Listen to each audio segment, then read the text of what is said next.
The fire reached toward the blackened sky like the fingers of God himself. And in the heart of that inferno stood a man who was supposed to be dead. Abel Merritt had been gone for 8 months, swallowed by the swamps, they said. But now he walked through the storm with a torch in his hand. And vengeance burning hotter than the flames consuming Riverwood Plantation. The overseer's screams mixed with thunder. The wind howled like it knew what justice looked like. And by the time dawn broke over the Georgia pines, nothing remained but ash and questions that would haunt Macon County for generations. But how did a beaten slave become the storm itself? Before we carry on, please hit the subscribe button to make my day and let me know where you are watching from in the comments. The year was 1839, and Georgia's heat pressed down on the cotton fields of Riverwood Plantation like the hand of an angry god.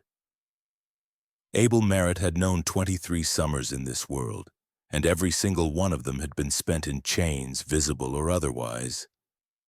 His body bore the map of his servitude, scars layered upon scars, each one a testament to the cruelty of men who believed other men could be property.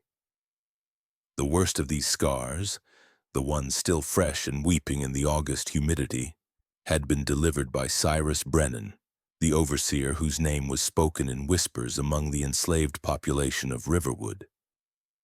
Abel had not always been at Riverwood. His earliest memories were of a smaller plantation near Augusta, a place where his mother had worked in the big house and where he had spent his first 7 years in relative security. His mother, whose name was Ruth, had possessed a voice that could make the saddest song sound like a promise of better days, and she had filled Abel's childhood with stories of a homeland across the ocean, a place of kings and queens who looked like them, of cities made of gold, of freedom that stretched as far as the eye could see. She had taught him to count using pebbles from the river, had shown him the letters of the alphabet scratched in the dirt with a stick, had given him an education that was forbidden but necessary, a gift that would shape everything he would become.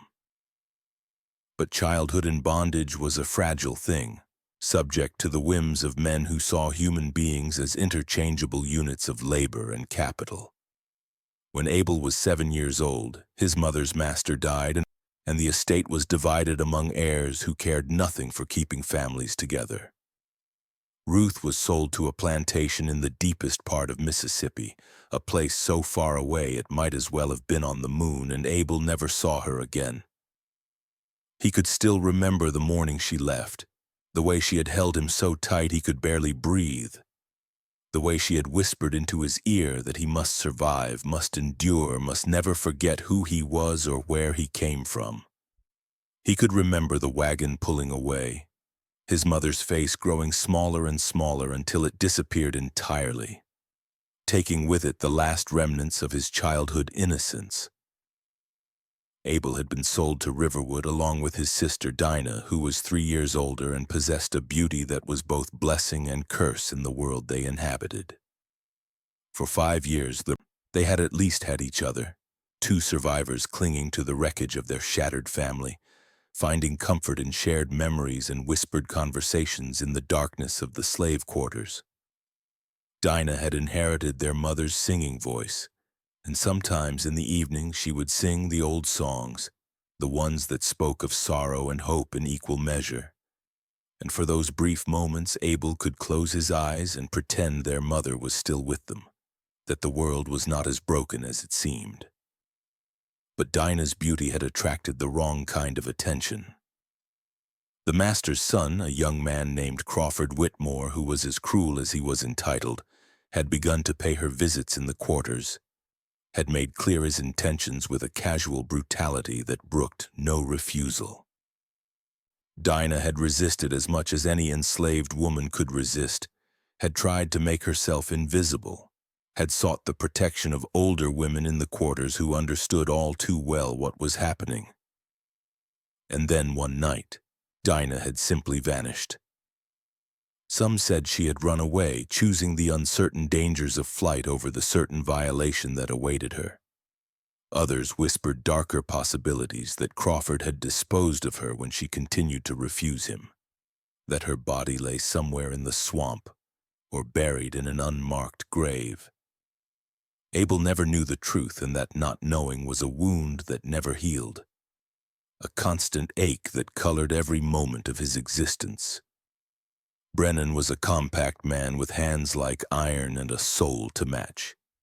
He had come to Riverwood 3 years prior, hired by the plantation owner Jeremiah Whitmore, specifically for his reputation of breaking difficult slaves.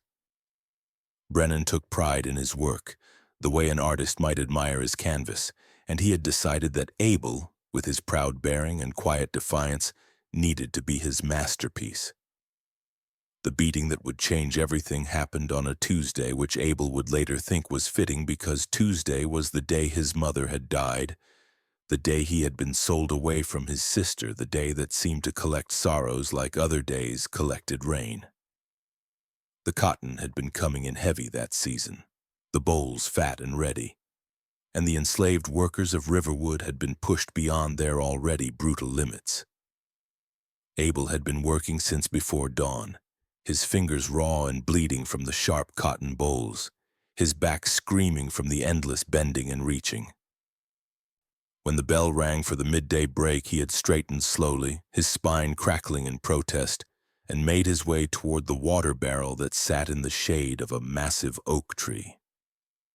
He had been taking his second dipper of water when Brennan appeared, seemingly from nowhere, his face already twisted with that particular rage that needed no provocation.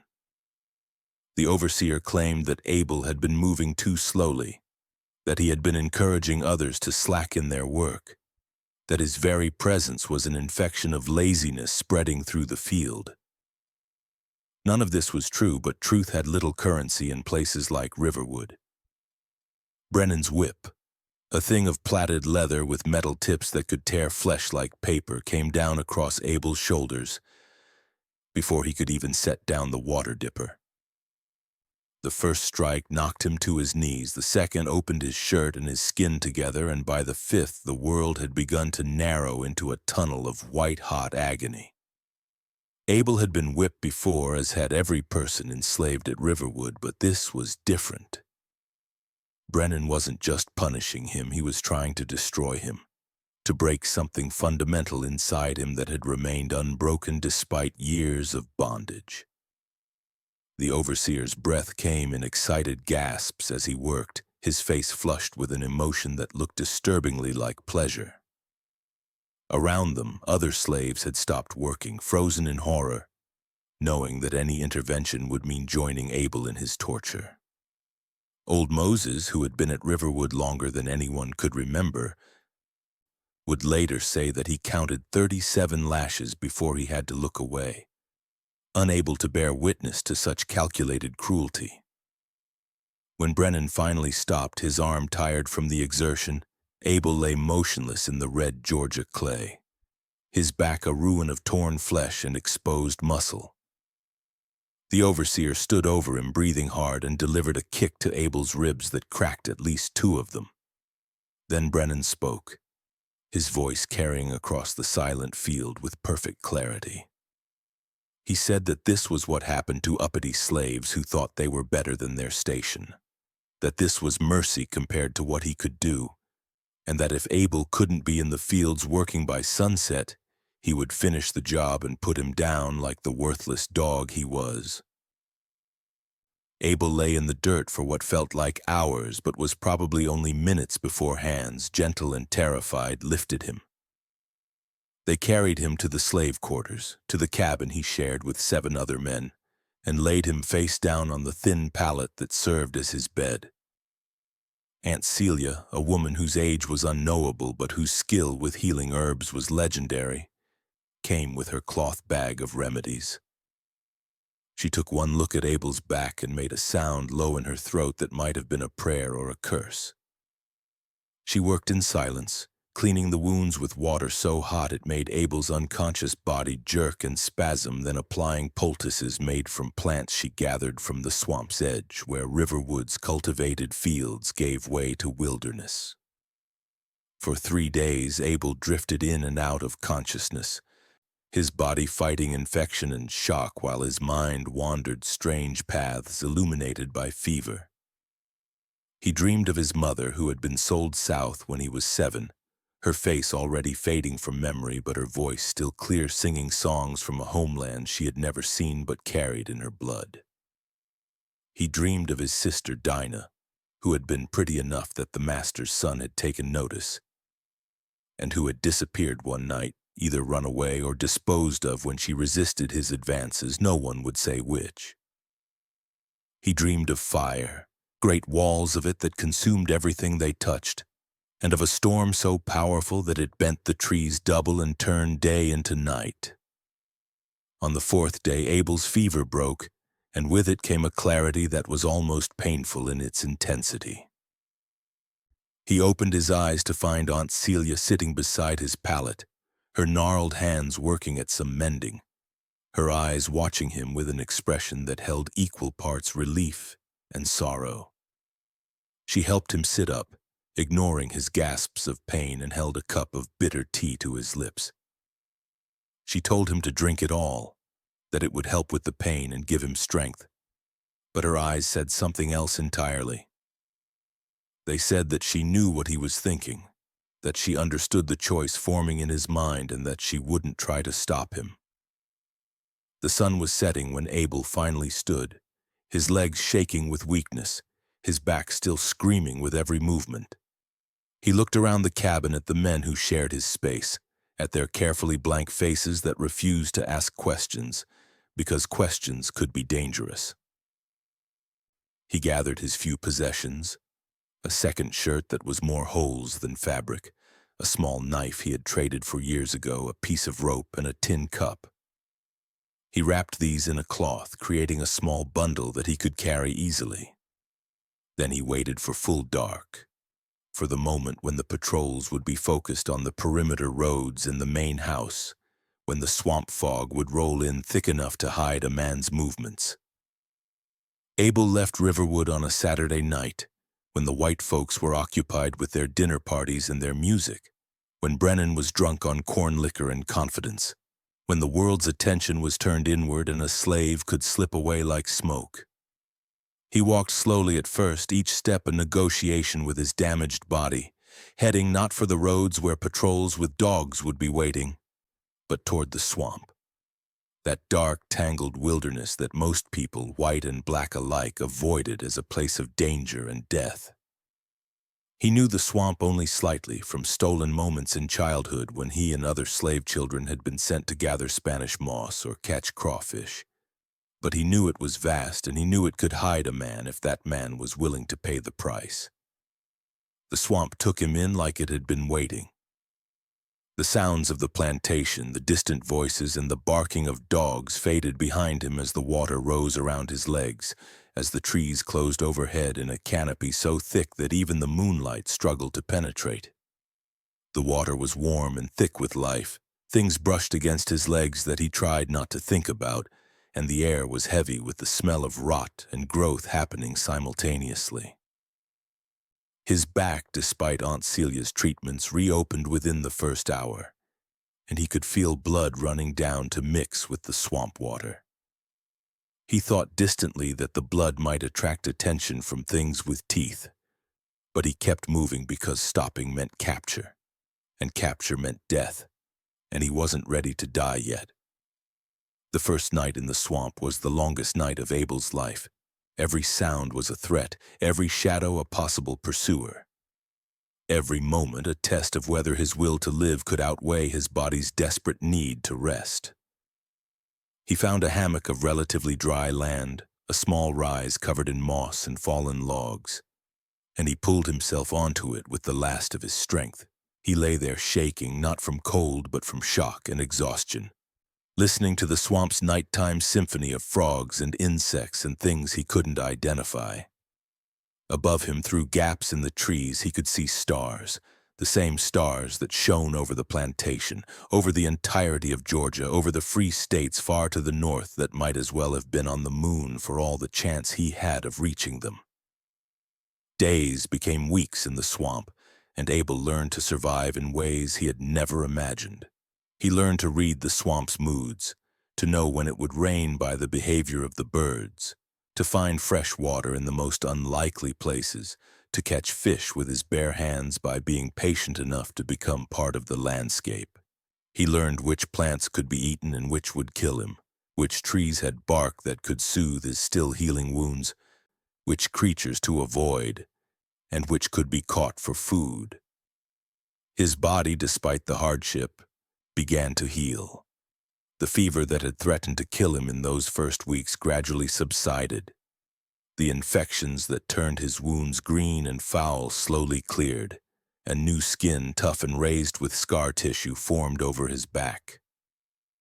But it wasn't just Abel's body that changed in the swamp. Something fundamental shifted in his spirit, in the very core of who he was. Before, he had been a slave who dreamed sometimes of freedom but accepted his bondage as the nature of the world. Now he became something else, something harder and sharper, forged in pain and isolation into a blade with a single purpose. He thought constantly of Riverwood, of Brennan's face twisted with sadistic pleasure, of the casual cruelty that was woven into every moment of plantation life. He thought of the people still there, still suffering under Brennan's whip, still living in fear every moment of every day. And he thought of fire, how it consumed and purified, how it turned everything it touched into ash and nothing. Abel wasn't alone in the swamp, he discovered. There were others like him, runaways who had chosen the uncertain dangers of the wilderness over the certain horrors of bondage. He encountered a man named Josiah who had been in the swamp for 2 years, who had established a small camp on an island deep in the wetlands where the water ran so deep and the vegetation grew so thick that no white man would dare venture. Josiah was wary at first, as all runaways were, but something in Abel's eyes, some shared understanding of what they had endured and what they had escaped, created a bond. Josiah taught Abel the deeper secrets of swamp survival, showed him the paths that existed invisible beneath the water's surface, introduced him to others who lived in the shadows between slavery and freedom. There was Clara, a woman who had run from a plantation near Savannah after her children had been sold away from her, her eyes holding a grief so profound that it had carved new lines into her face. She had been in the swamp for 9 months, and she had created a small garden on a patch of high ground where she grew beans and squash and herbs that helped supplement their meager diet of fish and swamp game. She rarely spoke about her children, 3 boys aged 6, 9, and 12, sold to different plantations across the state to punish her husband for stealing tools he had planned to use in an escape attempt. Her husband had been hanged, and Clara had run the very next night, leaving behind everything except the clothes on her back and a grief so overwhelming it sometimes made it hard for her to breathe. There was Benjamin, barely 16, who had run after being forced to watch his father hanged for stealing a chicken to feed his starving family. Benjamin's hands still shook when thunder rumbled because thunder sounded too much like the trap door opening beneath his father's feet, too much like the sound of a neck breaking and a life ending for the crime of wanting to feed his children. The boy had been in the swamp for only 3 weeks when Abel arrived, still learning the skills necessary for survival, still jumping at every sound, still waking in the night screaming from dreams that replayed his trauma in endless variations. There was Rachel and her daughter Hope, fugitives from a plantation where the master's touch was wandering and violent. Rachel had been born into slavery at a plantation near Charleston, had survived the crossing of 3 different owners before ending up in Georgia, and had endured violations too numerous to count before she finally decided that death in the swamp was preferable to one more night of abuse. Her daughter Hope was 12 years old, quiet and watchful, a child forced to grow up too quickly, who had learned to disappear into the background whenever white men were near. Rachel had brought Hope into the swamp 4 months before Abel arrived, and she was fiercely protective of the girl, sleeping between her daughter and the rest of the world, vigilant even in sleep for threats that might emerge from any direction. There was also Marcus, an older man who claimed to be nearly 60, though he looked ancient beyond counting, who had been a skilled blacksmith on his plantation and had run after his master decided to sell him south to pay gambling debts. Marcus brought knowledge that was invaluable to the swamp community, showing them how to fashion tools from scavenged metal, how to make hooks for fishing from salvaged nails, how to create crude but effective weapons from materials the wilderness provided. His hands were twisted with arthritis and old burns from his years at the forge, but they could still work metal in ways that seemed like magic to those who watched. And there was Lydia, a woman of indeterminate age who had escaped from a plantation so brutal that she refused to speak its name, who had been in the swamp longer than anyone else, perhaps 5 or 6 years, and who had become something of a spiritual leader for the community. Lydia knew plants the way other people knew scripture, could identify by touch and smell which roots would heal and which would kill, which bark could reduce fever and which leaves could soothe infected wounds. She had saved more lives than anyone could count, including Abel's during those first desperate weeks when infection threatened to finish what Brennan's whip had started. She spoke little about her past, but the scars that covered her body from neck to ankles told stories that needed no words. A history of suffering written on flesh that had somehow survived what should have killed her.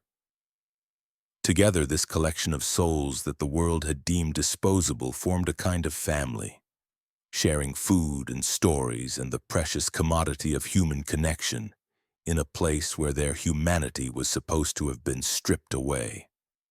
They developed routines and rituals that gave structure to their days, morning gatherings where they would share whatever food had been caught or gathered the previous day. Evening fires where they would talk and sing and remind each other that they were still human, still worthy, still fighting for something that mattered.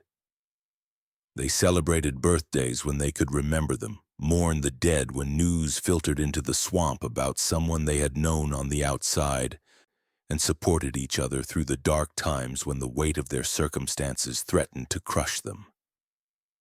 Abel learned from all of them, absorbing knowledge and skills that would keep him alive, but also learning deeper lessons about resilience and community, and the ways that people could survive even in the most hostile environments. From Josiah, he learned patience and planning, the ability to think several steps ahead and anticipate problems before they arose. From Clara, he learned about cultivation and growth, about how even in the swamp's harsh environment it was possible to nurture life and create something from nothing. From Benjamin, he learned that youth and inexperience were not barriers to survival if combined with determination and willingness to learn. From Rachel and Hope, he learned about the fierce protective love that parents could have for their children. Love strong enough to risk everything for a chance at freedom. From Marcus, he learned practical skills that transformed them from refugees into something more like settlers, people making lives rather than just surviving. And from Lydia, he learned about the healing power of plants and patience, about the old knowledge that had been passed down through generations of healers and wise women, about the ways that the natural world could provide remedies if you knew where to look and how to ask. The swamp community was not without conflict, of course. 7 or 8 people living in close quarters under constant stress and danger could not avoid friction entirely.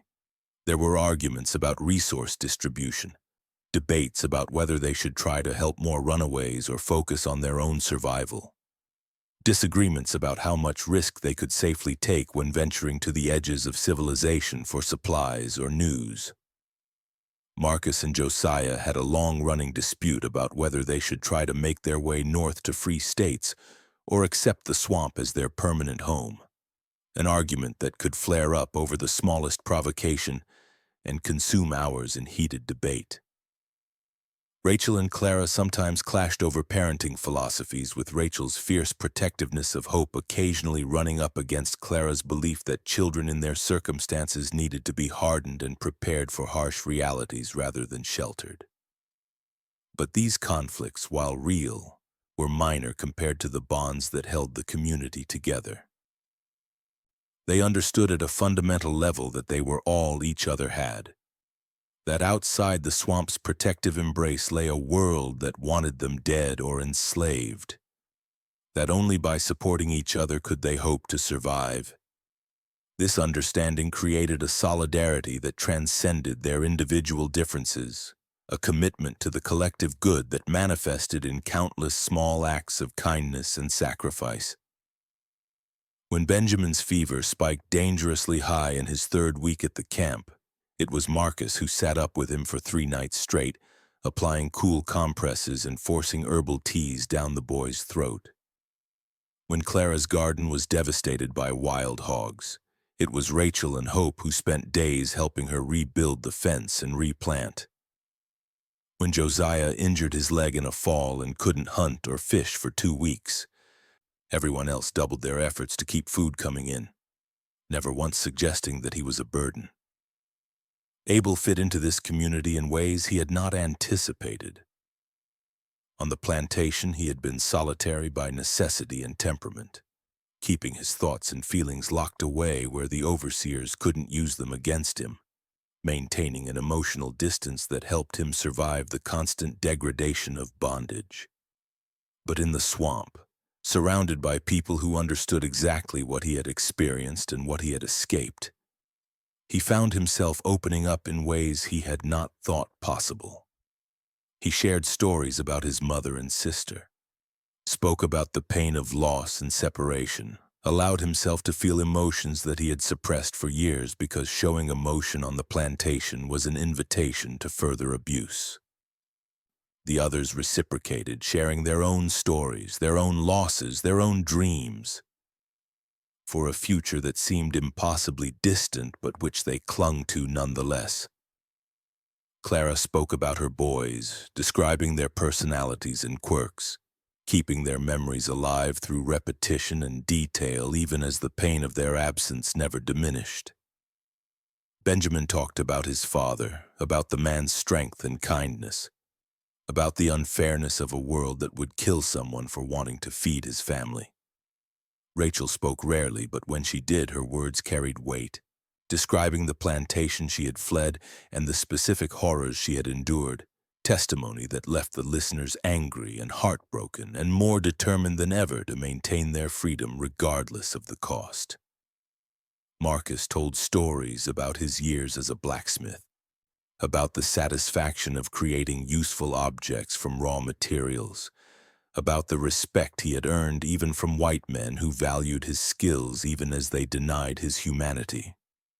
And Lydia, when she could be coaxed into speaking about her past, shared knowledge about the old ways, about African traditions and beliefs that had survived the Middle Passage and slavery's attempts to destroy all cultural memory, about a spiritual heritage that connected them to ancestors and homelands that most of them would never see. These conversations, held around evening fires or during the long hot afternoons when the swamp was too oppressive for movement, became the foundation of Abel's education in what it meant to be human rather than property. He learned that resistance took many forms, not just dramatic escapes or violent confrontations, but also the quiet preservation of dignity and culture, the refusal to let bondage destroy the soul even when it controlled the body.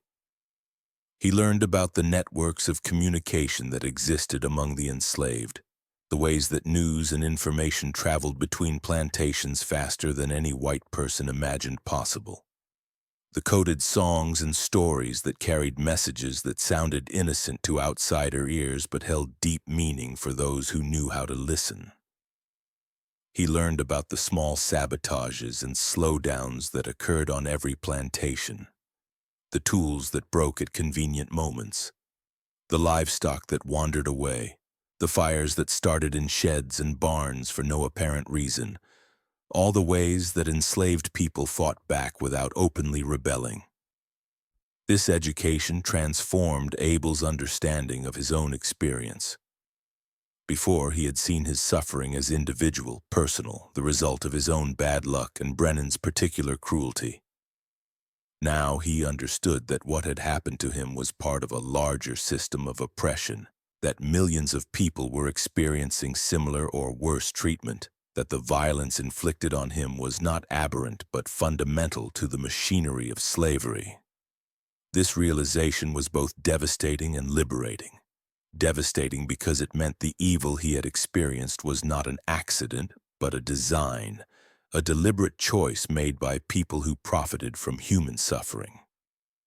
Liberating because it meant he was not alone, that his resistance was part of a larger resistance, that every blow he might strike against his oppressors was struck on behalf of countless others who could not strike back.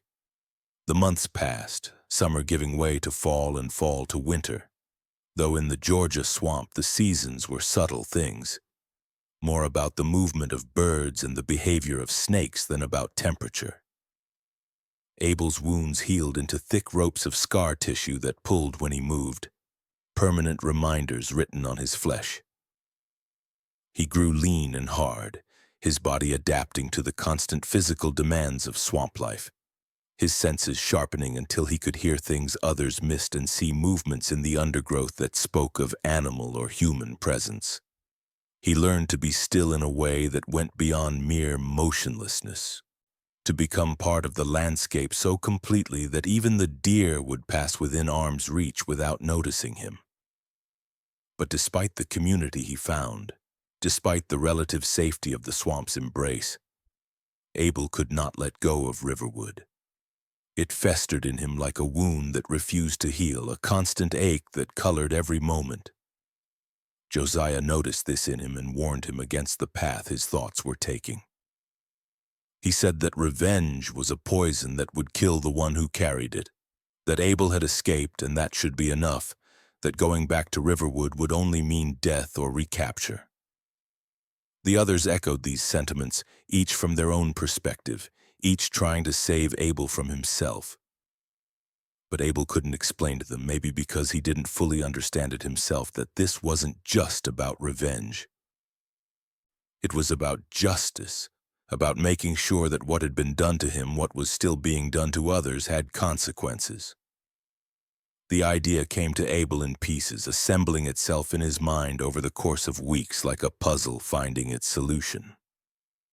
He began to leave the swamp's deep interior, moving closer to the edges where the wild met the cultivated, where he could observe the plantations that dotted the landscape like islands of order in a sea of wilderness. He watched the rhythms of plantation life, the movements of patrols, the schedules of work and rest.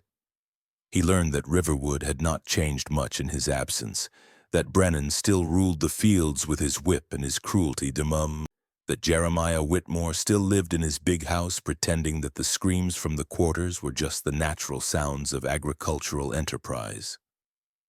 Abel also learned, through careful observation and the occasional furtive conversation with slaves sent to the swamp's edge on errands, that his escape had sent ripples through Riverwood and the surrounding area. Brennan had been furious, had taken his anger out on the other slaves with a whipping campaign that left several unable to work for days. Whitmore had increased the patrols and offered a reward of $200 for Abel's capture, dead or alive. But as the weeks turned to months with no sign of Abel, the search had gradually diminished. The general consensus was that he had died in the swamp, either drowned or killed by alligators or cottonmouths, that the wilderness had claimed another runaway, as it always did. This suited Abel perfectly. Dead men cast no shadows, and dead men could move unseen through a world that no longer looked for them. The plan that formed in Abel's mind was simple in its essentials, but complex in its execution. He would return to Riverwood not as a supplicant or a fugitive, but as an instrument of divine retribution. He would wait for the right moment, the right conditions, and he would bring fire to the structures that represented the plantation's power. The overseer's house where Brennan lived in relative comfort, the barn where the cotton was stored representing thousands of dollars of value built on stolen labor, the equipment sheds that held the tools of bondage, all of these would burn. He wouldn't harm the slave quarters, wouldn't risk the lives of those who were already victims, but he would destroy the symbols and the instruments of their oppression. The question was when and how. Fire alone wasn't enough. Fire could be fought, fire could be contained if caught early enough. He needed something more, some element that would make the fire unstoppable, that would turn it from a mere destructive act into something that would be remembered, that would send a message that would echo far beyond Riverwood's boundaries. The answer came in late October when Josiah mentioned in passing that the signs all pointed toward a bad storm season, that the way the animals were behaving and the color of the sunset and the feel of the air all spoke of major weather coming. Abel began to wait, preparing his materials with the patience of a man who understood that rushing led to mistakes and mistakes led to death. He gathered pine pitch from the trees at the swamp's edge, collecting it in a stolen bucket until he had nearly 5 gallons of the sticky, highly flammable substance. He made torches from dead pine branches wrapped with cloth he had scavenged from an abandoned cabin, soaking them in the pitch until they were saturated. He fashioned a crude waterproof sack from oilcloth he had found among discarded materials, a place to keep his torches dry until the moment of need. He studied the layout of Riverwood from memory and from careful reconnaissance, planning his route, his timing, his escape. The storm arrived in the first week of November, announced by a dawn sky that was the color of old bruises and a wind that moved through the swamp's trees with a sound like rushing water. The animals, always more attuned to nature's warnings than humans, had gone silent and still, seeking shelter in advance of what was coming. Abel watched the sky darken, felt the atmospheric pressure drop until his ears popped and his head ached, and knew that this was the moment he had been waiting for. He gathered his materials, checked and rechecked his preparations, and when the first drops of rain began to fall, fat and warm and heavy, he left the safety of the swamp and turned his face toward Riverwood. The storm intensified as Abel made his way through the wilderness, the rain coming down in sheets so thick that visibility dropped to mere feet. The wind beginning to roar through the trees with a violence that sent branches and debris flying. Lightning cracked across the sky with increasing frequency, each flash illuminating the landscape in stark white relief before plunging it back into darkness. Thunder followed, sometimes immediately, sometimes with a delay that spoke of the storm's vast size, each boom rattling through Abel's chest like a physical blow. It was the kind of storm that sent people scurrying for shelter, that made even the patrols abandon their posts to wait it out in dry places. And that was exactly what Abel had been counting on. He reached the edge of Riverwood's cultivated fields just as the storm hit its full fury. The wind now strong enough to knock a man down if he wasn't careful. The rain coming at an angle that felt like being attacked by liquid bullets. The fields were empty, the slave quarters dark and shuttered, the big house showing only a few lights that flickered and danced behind closed curtains. Abel moved like a ghost through the familiar landscape, his feet finding paths he had walked 1,000 times, his body remembering the geography even though his conscious mind was focused entirely on his task. He carried his sack of torches close to his body, keeping them as dry as possible beneath his sodden clothing. The overseer's house stood apart from the other buildings, a symbol of Brennan's status and power. A small 2-story structure with real glass windows and a porch that wrapped around 3 sides. Abel approached it from the rear where a large oak tree provided both cover and a vantage point. Through the rain-streaked windows he could see movement inside, a shadow passing back and forth. And he knew Brennan was home. Probably drunk as usual, certainly comfortable and dry, while the people he tormented huddled in their cramped quarters, hoping the storm wouldn't tear the roofs from their heads. Abel felt his hatred crystallize into something pure and cold, an emotion beyond anger, beyond rage, something that felt almost like peace. He took his first torch from the waterproof sack, the pine pitch gleaming wetly even in the storm's darkness. Lightning flashed, and for a moment everything was illuminated with perfect clarity. The house, the yard, the trees bending in the wind, Abel standing there with his torch raised like an avenging angel. He struck his flint and steel once, twice, 3 times before a spark caught. And then the torch was blazing, the pitch burning with an intensity that even the rain couldn't immediately extinguish. He stepped from the shelter of the oak tree and walked toward the house. And in that moment the wind rose with a sound that Abel would later swear was like a voice, like the roar of God himself acknowledging what was about to happen. Abel threw the first torch through the window of what he knew was Brennan's bedroom, the glass shattering with a sound lost in the storm's fury, and he was already moving, already lighting the second torch, already throwing it at the porch where the dry wood beneath the overhang would catch quickly despite the rain. The third torch went into the first-floor window, the fourth against the back door where he had spread pine pitch in advance during one of his reconnaissance visits. The pine pitch ignited in great gouts of yellow flame that spread with terrifying speed, racing across surfaces, climbing walls, transforming the house from a shelter into an inferno in the space of heartbeats. Abel heard screaming from inside the house, Brennan's voice high and panicked, and he felt nothing, no satisfaction, no regret, just that cold clarity that had carried him through the months in the swamp. He was already moving toward the cotton barn, his remaining torches ready, the storm raging around him like it was part of his plan, like the wind and rain and lightning were conspirators in this act of retribution. The barn was massive, nearly 60 feet long, and it held the season's entire cotton harvest.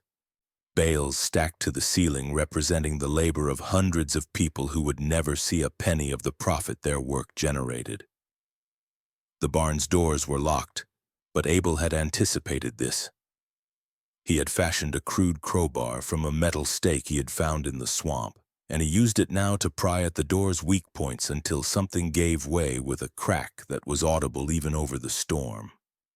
The doors swung open, revealing the stacked cotton bales, and Abel stepped inside for just a moment, breathing in the smell that represented so much suffering.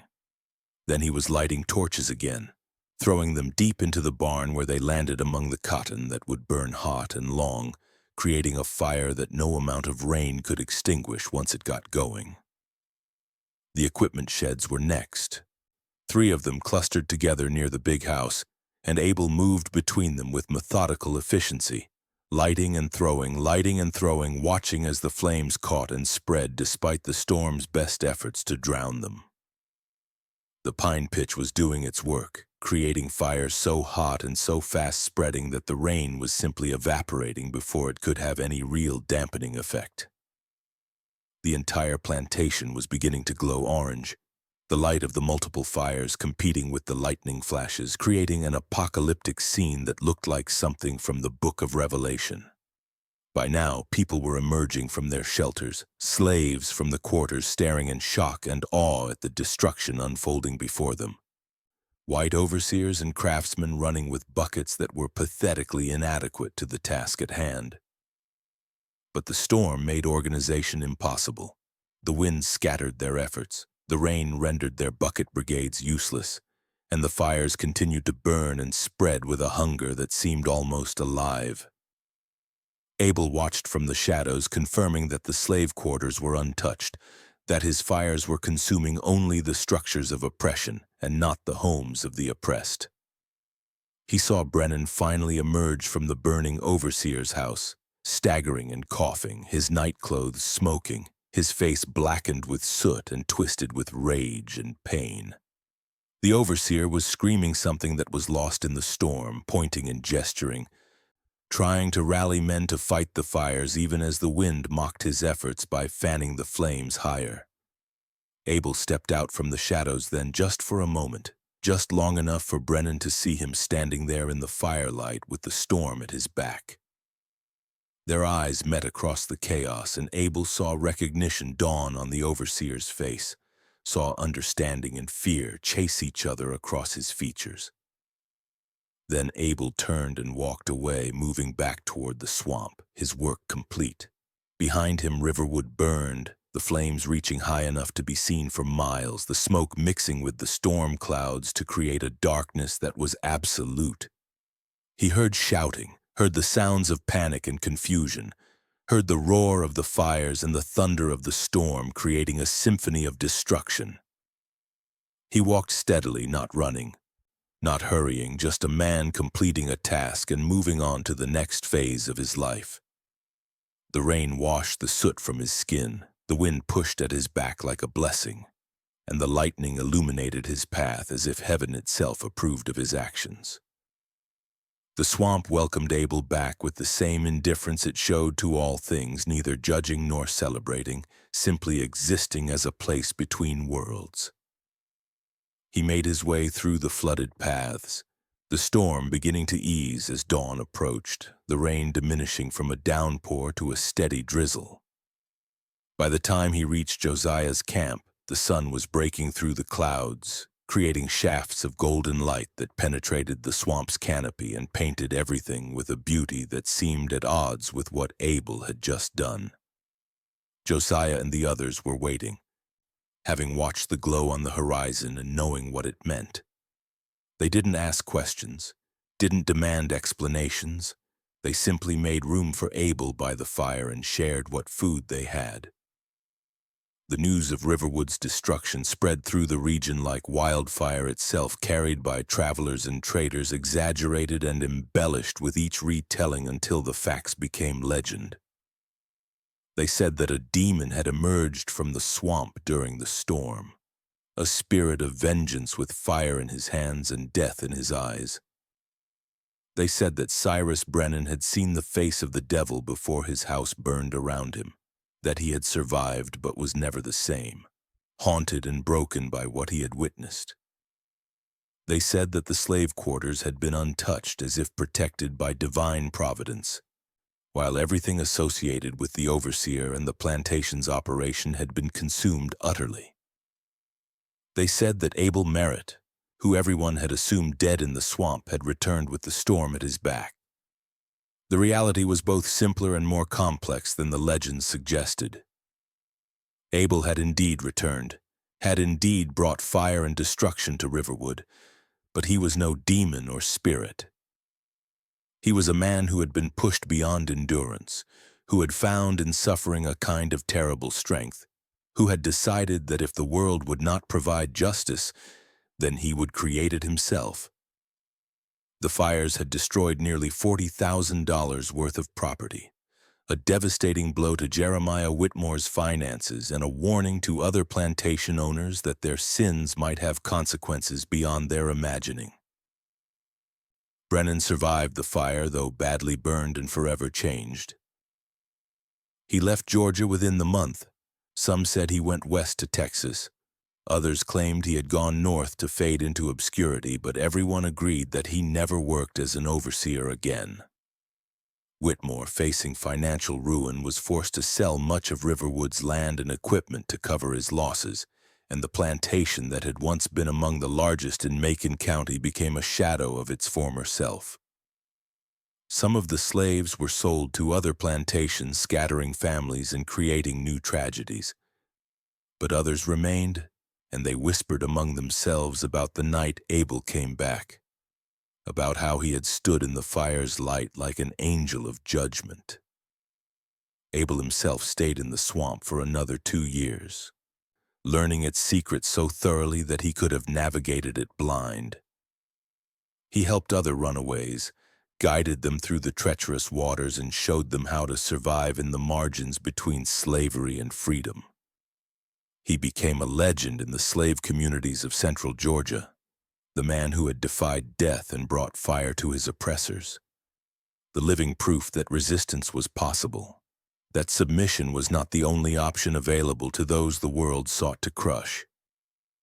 In 1841, Abel finally left the swamp, making his way north through a network of safe houses and sympathetic guides, the Underground Railroad before it had that name, just people helping people escape the machinery of bondage. He traveled by night, hid by day, trusted strangers because he had no choice, and slowly, painfully made his way toward freedom. He crossed into Pennsylvania in the spring of 1842, 3 years after his escape from Riverwood, and stood on free soil for the first time in his life with tears streaming down his face. He settled in Philadelphia, in the community of formerly enslaved people who had made lives for themselves in the city's southern neighborhoods. He found work as a laborer at first, then as a carpenter's assistant, learning a trade and saving his money with the discipline born of years when money was a concept that applied to other people. He married a woman named Grace who had escaped from Virginia, and together they had 4 children who would never know the whip, who would learn to read and write, who would grow up free in a world that Abel had once thought would never exist for people like him. But Abel never forgot Riverwood, never forgot the swamp, never forgot the night he walked through the storm with fire in his hands. The scars on his back remained, thick ropes of tissue that pulled when the weather changed, reminding him of where he had come from and what he had endured. He told his story sparingly, only to those he trusted completely, and always with the caveat that he had been lucky, that for every story like his there were thousands that ended in recapture or death, that his survival should not be mistaken for proof that the system was anything less than utterly evil. When the Civil War came, Abel was in his mid-40s, too old for fighting according to most measures, but he volunteered anyway and was accepted into the United States Colored Troops. He served with distinction, his knowledge of the southern landscape and his understanding of plantation operations making him invaluable to Union commanders planning raids and liberations. He returned to Georgia during the war, marched through country he had once fled as a hunted fugitive, and witnessed the collapse of the system that had sought to define him as property. He stood in the ruins of Riverwood, the buildings never rebuilt after his fire, the land gone to weeds and young trees, and felt a satisfaction that was quiet and profound. After the war, Abel became an advocate for the newly freed, helping them navigate the treacherous landscape of Reconstruction, teaching them to read, helping them establish churches and schools and the institutions of free community life. He lived to see his children grown and his grandchildren born, lived to see the brief flowering of black political power during Reconstruction and its brutal suppression afterward, lived to see the promise of freedom betrayed by the Compromise of 1877 and the rise of Jim Crow. He died in 1893, 54 years after his escape, an old man with white hair and those terrible scars still visible on his back. A man who had lived through the transformation of a nation and the persistence of its original sin. His obituary in the Philadelphia newspaper was brief, identifying him as a veteran and a community leader, but saying nothing of Riverwood or the swamp or the night he returned with the storm at his back. Those stories were preserved in oral tradition, passed down through generations of his family and the families of others who had been at Riverwood that night. They became part of the larger tapestry of resistance and survival that ran through the history of enslaved people in America. Stories of those who fought back in ways large and small, who refused to accept their assigned role in the machinery of oppression. The storm that Abel used as cover for his attack on Riverwood entered the historical record as the Great Storm of 1839, a weather event that caused damage across central Georgia and was noted for its unusual intensity and duration. Meteorologists would later classify it as likely being a powerful thunderstorm complex, possibly with tornado activity, though the record-keeping of the era was not precise enough to say for certain. What is certain is that the storm and Abel's attack became forever linked in the memory of those who lived through it. The natural violence of the weather mixing with the human violence of retribution until they became inseparable. In the decades after Abel's death, historians and researchers began to uncover documents related to the Riverwood fire, insurance claims and court records and personal letters that confirmed the basic facts of the story. They found Jeremiah Whitmore's correspondence describing the disaster, Cyrus Brennan's medical records detailing his injuries, accounts of the financial ruin that followed. What they could not find was direct evidence of Abel's involvement.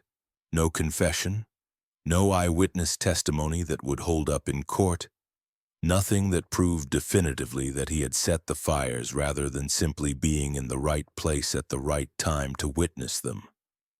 This absence of proof became part of the story's power. Abel had committed the perfect crime, if destroying the instruments of your own oppression could be called a crime, leaving behind only questions and legends and the undeniable fact that Riverwood had burned on the very night a slave everyone thought dead had chosen to return. The ambiguity allowed the story to grow and spread, each community that heard it adding their own details, their own interpretations, until Abel became not just a man but a symbol of resistance, a reminder that the enslaved were not passive victims but active agents of their own liberation.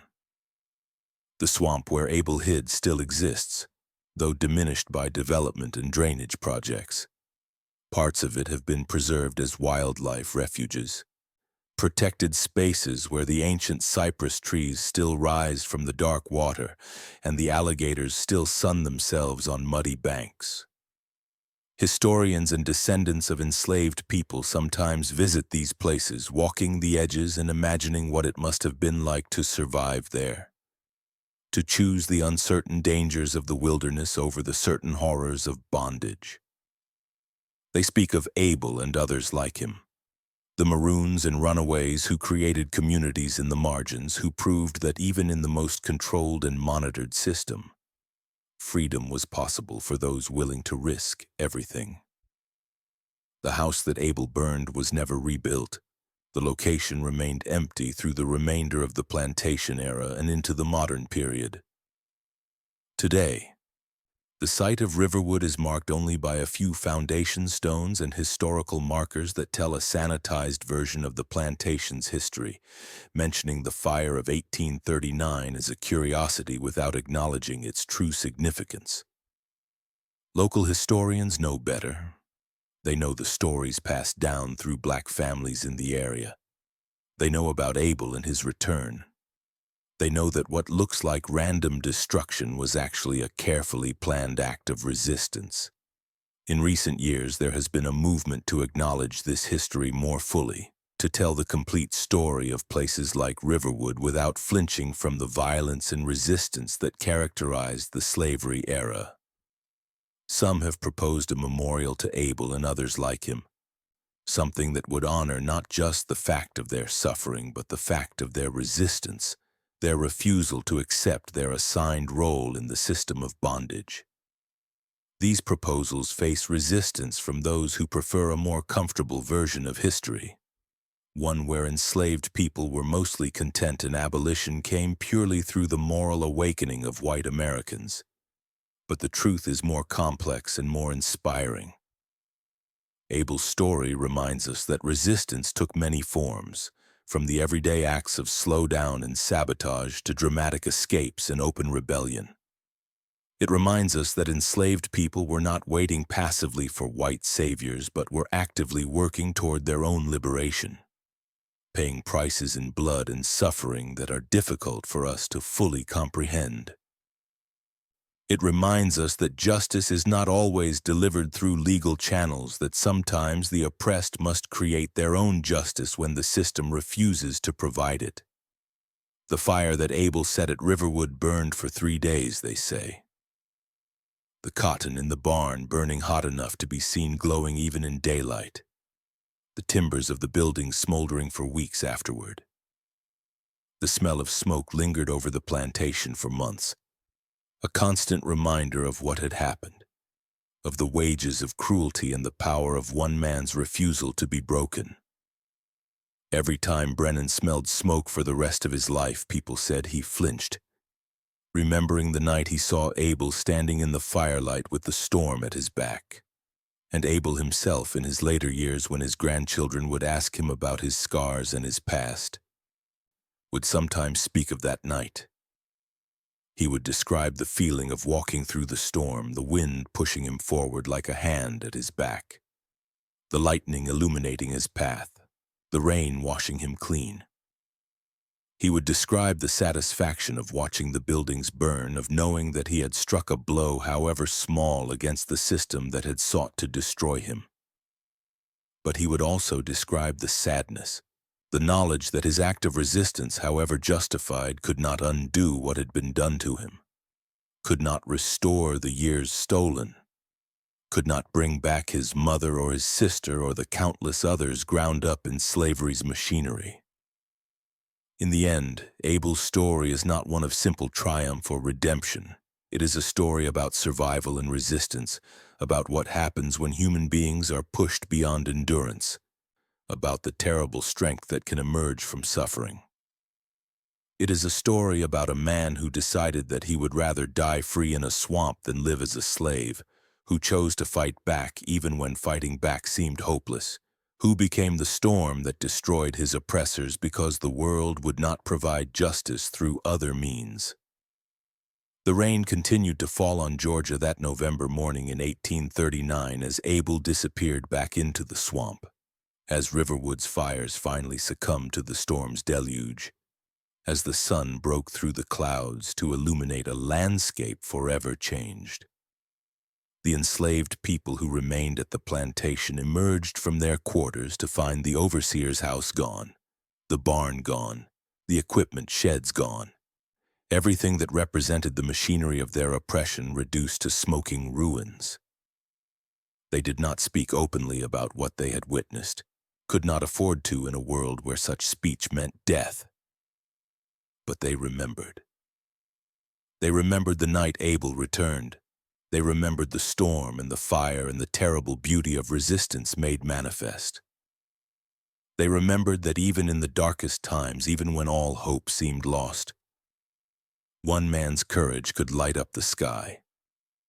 And they told their children who told their children who told their children, passing down the story through generations until it became part of the bedrock of memory that sustained a people through centuries of struggle. Abel of Georgia, who escaped with nothing but his life and his will to survive, who lived in the swamp like an animal until he became something more than human, something fierce and unstoppable, who returned on a night of storm and fury to deliver justice with his own hands. His story ends not with his death in 1893, but with every retelling, every invocation of his name, every moment when someone facing impossible odds remembers that one man once walked through a storm with fire in his hands and changed the course of his own destiny. Abel's story lives on because it speaks to something fundamental in the human spirit, the refusal to accept oppression, the determination to fight back even when fighting seems futile, the belief that justice, though delayed, can still be claimed by those brave enough to reach for it. The swamp keeps its secrets, the ruins of Riverwood slowly return to the earth, but the memory persists. Abel Merritt, slave who became storm, who brought fire to those who trafficked in human misery, who proved that even in a system designed to crush every spark of resistance, one man's courage could burn bright enough to light the darkness. His scars told one story, the story of what was done to him, but his actions told another, the story of what he did in response, and it is that second story that echoes down through the years with undiminished power. He returned with the storm at his back, and nothing was ever the same again.